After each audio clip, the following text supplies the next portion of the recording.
Welcome, everyone. Today I am getting back to my roots and debunking Flat Earth TikToks. Meet Jenny Rose. She is Flat Earth's newest TikTok darling. As I record this on Monday, June 20th, I have found at least 3 other YouTube content creators who have covered Jenny Rose: Jaren, Everett Anderson, and Creaky Blinder. I would just like to say that the people that I've met through this truth journey are some of the coolest, nicest, most interesting people that I've ever met in my life. Of course they are. You believe in Flat Earth. And I am sure your assets are a factor as well. I am so glad to be on this side of the equation and not on the other side. I am so glad that I found this. I'm so glad that I have the opportunities coming up that I'm having. The people that I'm meeting and everything, it's just been so awesome, and I am just so glad for this experience overall. I am so glad that I'm waking some people up. I am so glad to see the messages that I'm seeing. I'm so glad to see the comments on videos on YouTube or here that are so nice. It just is so nice to have all the support. After going to Catholic school my entire life and never knowing anything about what the Bible says or being turned from God because religion is so corrupt, it is so nice to finally see what the word really means, what the Bible really means, what the truth of his creation really is. All of these truth things that I'm finding, all of the truth, is so awesome to know after being in school, in Catholic and churches my entire life and not knowing anything about it. So you went from one form of religious indoctrination to another form of religious indoctrination. I have been seeing some Christian comments on my TikToks, and it's just funny to me because they are Christian, they have Bibles, they sometimes even study the Bible, no idea what it says, no idea. God is literally telling you the truth. I'm trying to tell you the truth, and you're arguing with it, so I very much recommend you to sit down, read the Bible, read the passages, understand what it's really saying, and stop arguing God's word, because that's what you're doing when you're arguing with what I'm saying, because I am trying to spread the truth. That's all I'm trying to do. Whose truth? There are those who claim that cherry-picked Bible verses show evidence for a flat, stationary earth, but the verses are always taken out of context. The Bible is not meant to be taken literally. It is open to interpretation and does not state what shape the earth really is. This has been an enlightenment. It's been a spiritual journey. Absolutely nothing is going to get in my way of this. It is just the best experience ever.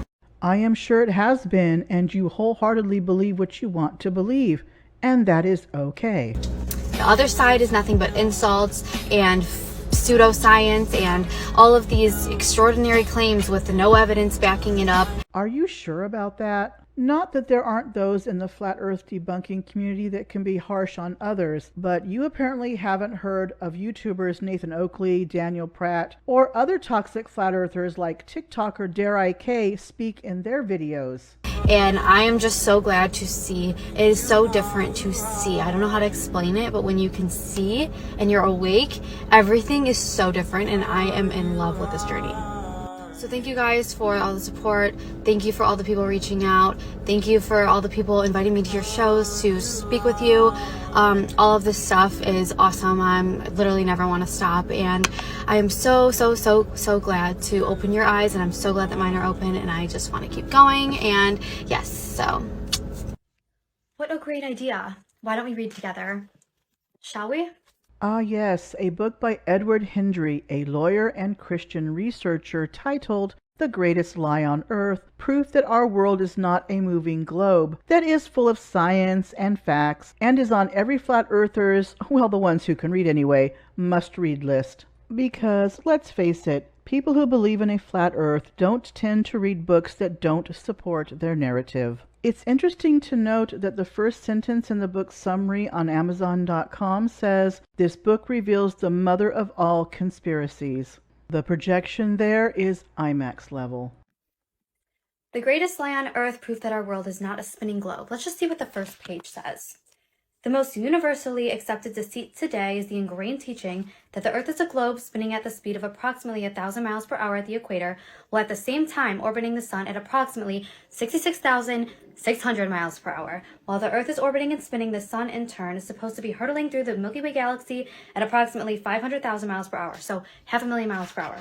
What most people are not told is that all of this spinning, orbiting, and speeding through space has never been proven. Indeed, those hypotheses, movements, and speeds are completely made up. In fact, every scientific experiment that has ever been performed to determine the motion of the Earth has proven that the Earth is completely stationary. Yet, scientific textbooks ignore the scientific proof that contradicts the myth of an orbiting and spinning Earth. Okay, where to begin? That whole bit shows how fixated flat earthers are by the numbers related to speed. They have no clue about relative distance, velocity, nor scale. And, of course, think only in 2 dimensions and have no clue what science really is all about. It also shows that no matter how one is educated, remember, Edward Hendry is a lawyer with a college education. They can still believe in conspiracies and think those conspiracies are reality.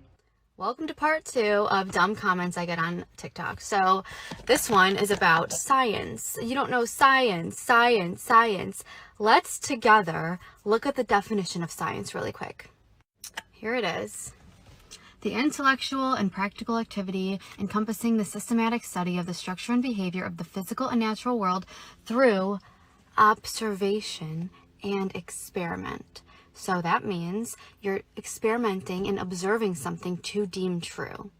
That is what you have to do to call it science. No, science does not prove something is true. It disproves. Science is never absolute, nor is it settled. What you read was a simplified definition of science.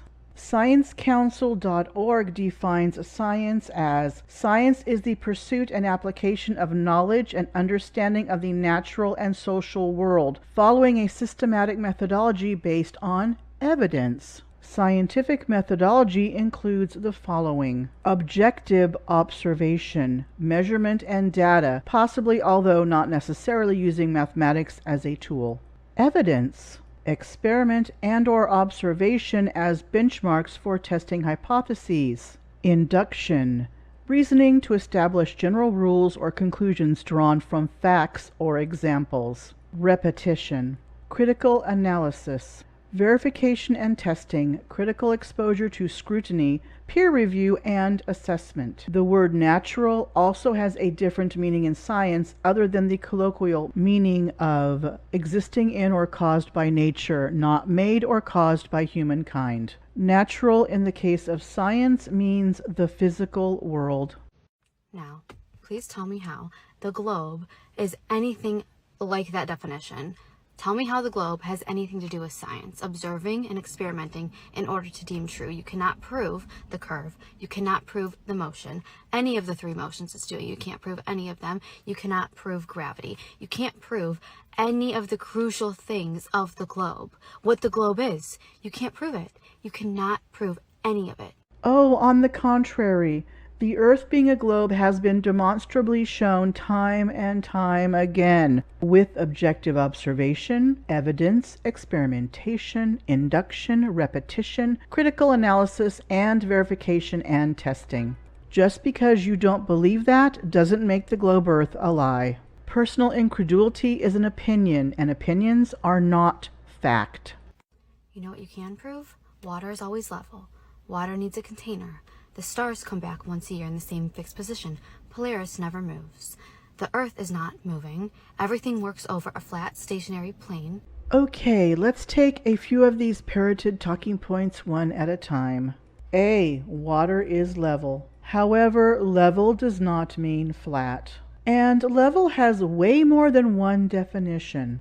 Level also includes curve. From The Theory and Practice of Surveying, containing all the instructions requisite for the skillful practice of this art, published in 1814, the true level is a curve conforming to the surface of the earth. B. Earth is the container for water. And that word flat earthers don't like, gravity, you know, the downward accelerating force that keeps us from flying off the earth, is a thing. C. The Earth orbits the Sun every 365 days, 366 days every 4 years. So we see different constellations at different times of the year. D. Polaris does appear to move, but ever so slightly due to Earth's wobble. E. The Earth does rotate whether you believe it or not. And F. Nothing has been shown to work over a flat Earth by any flat earther. However, all evidence points to a rotating spherical Earth.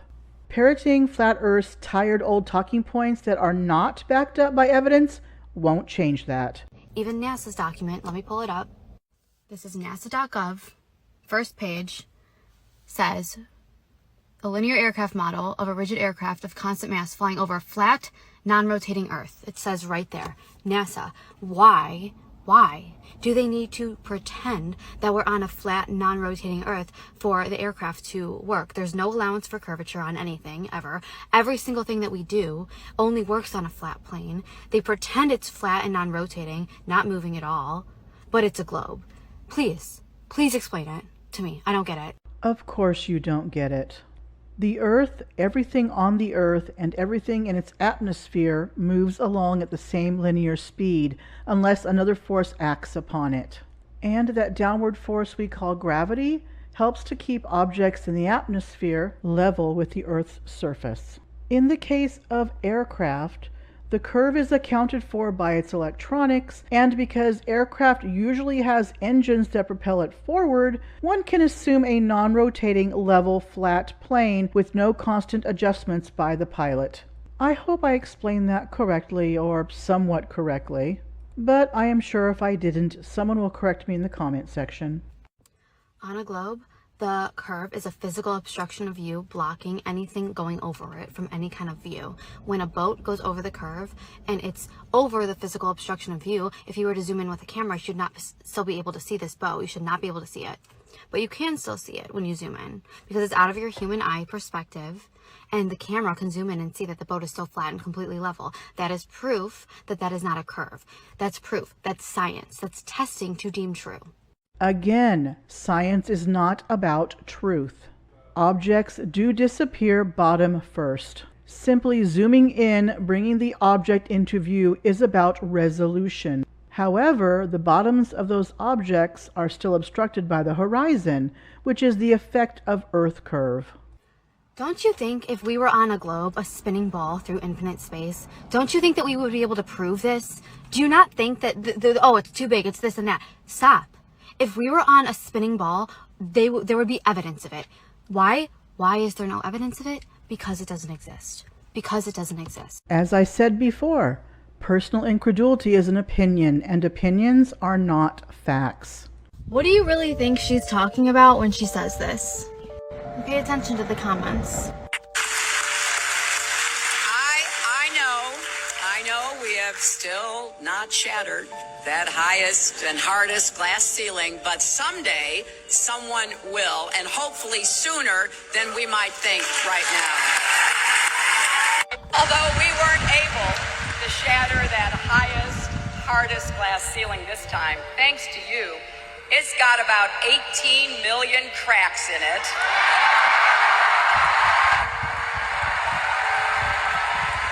And the light is shining through like never before, filling us all with the hope and the sure knowledge that the path will be a little easier next time. And I can't believe we just put the biggest crack in that glass ceiling yet. Thanks to you and to everyone who's fought so hard to make this possible. This is really your victory. This is really your night. And if there are any little girls out there who stayed up late to watch, let me just say, I may become the first woman president. All I see are people misunderstanding what the phrase glass ceiling really means in this context, and they are assuming what they think it is instead. I would think, as a woman yourself, Jenny Rose, that the last sentence where she says, I may become the first woman president, would make it clear what glass ceiling refers to. It is right in front of your face. Please wake up. This is not being taken out of context. She is talking about the firmament and breaking the firmament. No, she is not. You are so into the flat earth that you can't see anything else. You are in a coma and you need to wake up. You think that these people in positions of power are good and they're doing great things and that they're your savior. No, they're doing horrible, evil things. They're trying to break the firmament. She has said it so many times. You're going to say that she's taking it out of context, not taking it out of context. You need to understand what they're really talking about. No, Jenny Rose, you need to understand. Yes, people can lie. And yes, people can be evil. But you are taking glass ceiling way out of context because you have been lied to. I bet you have no clue what glass ceiling really means, do you? If you did, you would not be parroting utter nonsense. Elon Musk trying to break the firmament with his rockets. It'll literally have water in the sky. He was trying to break it, putting these cracks in it. Do you know what would happen if they actually break this firmament? I don't think you even want to know. There is no firmament, no dome, no water above us. No rockets have ever encountered any barrier of any kind. Believe me, we've checked. And when she says, thanks to you, this wouldn't be possible without you, thanks to you, yeah, she's not kidding. Thanks to you for defending their lie and applauding them and going to these big ceremonies and applauding their satanic evil work. Thanks to you. These people are evil. She starts talking about little girls. I wouldn't let my little girl, if I had one, anywhere near this woman. You are going there, aren't you? You are going to imply that she will do unspeakable things to little girls, aren't you? She is evil. You don't have any idea what they do, and I'm not going to say it on this video. The things that they do are unfathomable, and they're not believable because you don't believe it because it's that evil. And these are the people that are breaking the firmament. Oh my God, you did go there. What the fuck is wrong with you? You are taking unfounded claims you heard with no evidence and making them fact, which is dangerous and harmful to people. That kind of talk is rampant in the Flat Earth community, which is why YouTube stopped recommending Flat Earth videos. People in positions of power have literally said, we tell you what we're doing and you still don't believe it, and that's your problem. That's so true. You don't believe what they're doing when they literally tell you what they're doing, and that's your problem. And it's actually our problem too, because how are we going to ever stop this if you're going to continue to defend it? There are people in power in all groups, Flat Earth included. You are buying OG Flat Earthers snake oil and happily rubbing it all over yourself. The OG Flat Earthers only want warriors to spread the gospel truth of the Flat Earth religion and its doctrine. Flat Earth does not exist, but the belief that it does exist is so strong that you all refuse to see reality. I said it once and I'll say it again. These people are anti-God. They are evil, evil, evil people. They are making fun of you for believing their lie. They know the truth. They know what the earth is. They know the firmament. They are making fun of you for believing everything that they tell you. And then when they tell you that they're doing something evil, you don't believe it. You think it's some kind of joke. Wake up. I hope Jenny Rose eventually wakes up from her coma, but I think that chance is slim to none. The fact that she is only 25 is very telling, as she has not been an adult that long, so she has no clue about the real world. And that makes her easy prey for charlatans to take advantage of. I hope she realizes that while using her assets to build her TikTok following is her choice, I feel like it is the wrong choice, as most of her followers probably aren't listening to her message of truth or anything else. Well, that was fun. Don't forget to like, share, comment, sub, all that YouTube stuff. Thank you for watching. See you in the next video.